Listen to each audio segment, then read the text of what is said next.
Hi guys, how are you all today morning? Good morning. Today is 28th March 2022. Today we will discuss about the various connections between spiritual steps and the heavenly planets. We will go part by part. Before that, let me introduce myself to you. My name is TSV Raghavan, a published author with Amazon Kindle and paperback, where I have written booklets on fiction, spiritualism, and assorted subjects. So let us come back to the main topic. Incidentally, I live in Chennai, Tamil Nadu, India.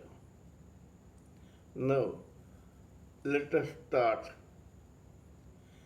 Self realization is the first step towards the spiritual journey of a living entity. The second step is liberation, and the third step is deliverance. These steps are interconnected. We will talk about the connections between these three steps and the six heavenly planets, above whom is the seventh heavenly planet of Satyaloka or Brahmaloka.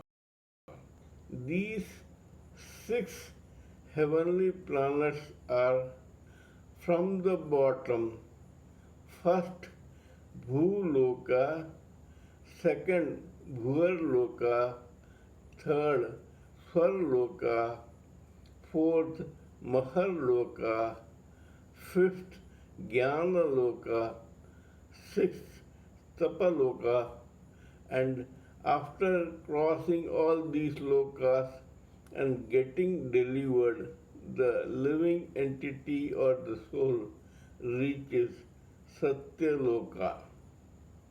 Today we will talk about the connection between self-realization and the lowest and the first heavenly planet, Bhuloka.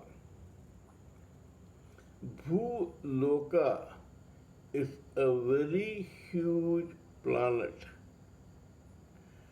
In this Bhuloka, the earth is included. The earth is just a part of Bhuloka, and we living entities live in a minuscule part of the crust of this earth. This Bhuloka stretches up to the point where its gravity has its influence. They plus the five elements of ether, air, water, fire, and earth in between, plus all the elements of the earth, namely water bodies, deserts, dust, sand, and mountains, rocks, pebbles, etc. Everything forms a part of Bhuloka. As mentioned before, only a minuscule part of one of the parts of Bhuluka, that is this earth, is occupied by all the living entities. What is the reason for these living entities occupying this minuscule crust of this earth? The reason is because the Almighty has decided to start a nursery for all living entities so that after living in this nursery for ages, they may evolve into the material life and the spiritual life and then get self realized. That is the idea behind our being in this crust, in this minuscule part of the crust of the earth. Living entities include the minuscule cell to the human beings ultimately. Cell, then amoeba, algae, weeds, shrubs, grasses, plants, trees, worms, insects, bees, water animals like fish, whales, sharks, etc., and those which fly in the air like birds, all form the part of this living entity. However, except for human being who is the ultimate living entity, all the other species of living entities have 1 to 5 senses. These senses are known as touch, taste, smell, hearing, and sight. These are the 5 senses. Living entities except humans have either or all of these 5 senses. It is only the human being who has the 6th sense of instinct, because the 6th sense included in the human being, his karma or destiny begins from the moment he or she is born as a human being. What is karma? Karma is the recording of every deed of a living entity in every birth in his or her conscious memory, subconscious memory, or superconscious memory. Every deed is recorded in these 3 memories: birth after birth, death after death, as a result of which he or she suffers or enjoys according to his or her present or past deeds. 100% of living entities are born ignoramus in this world. They, on an average, keep dying and getting reborn in this earth or this bhuloka as human beings. They are embroiled in their struggle in this material existence, birth after birth, death after death. Only few, that is say 25% of humans ultimately, after getting evolved gradually, one day get attracted towards spiritualism.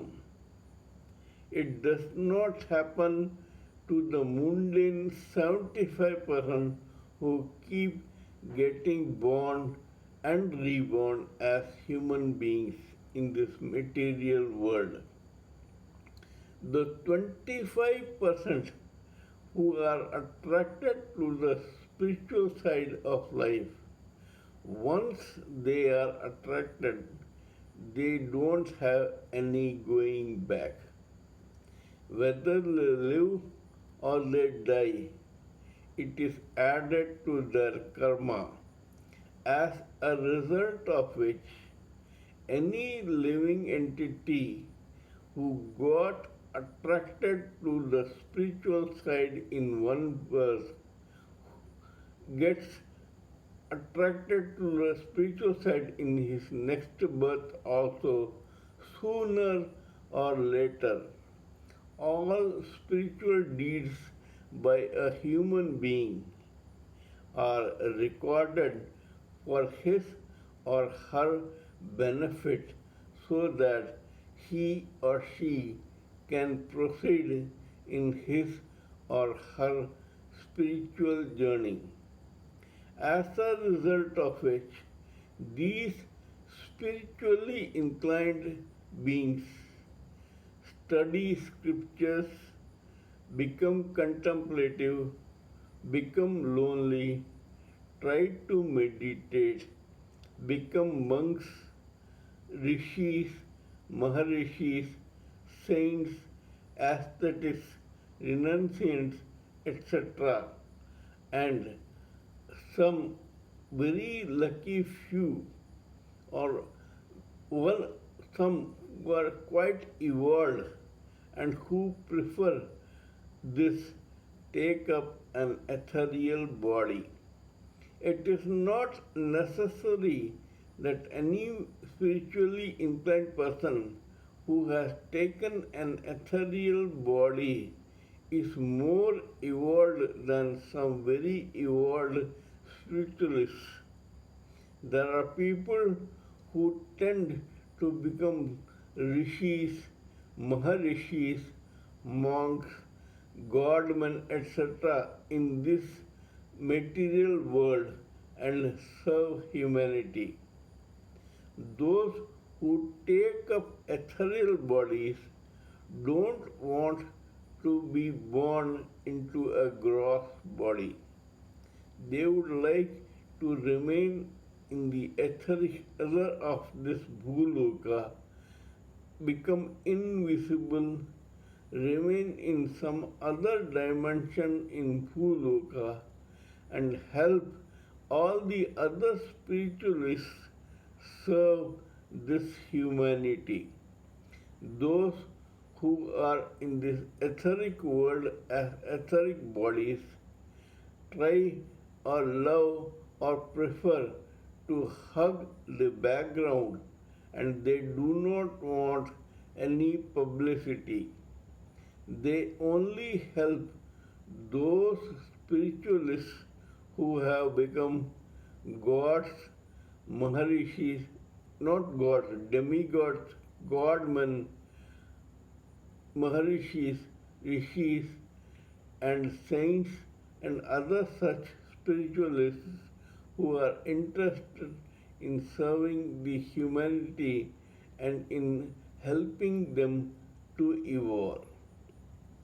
Let us continue with this discussion later too. Please let me know what you think of my talk on this matter. If you like what I have said, please subscribe to my channel and press the bell icon so that I can keep reminding you of my other videos.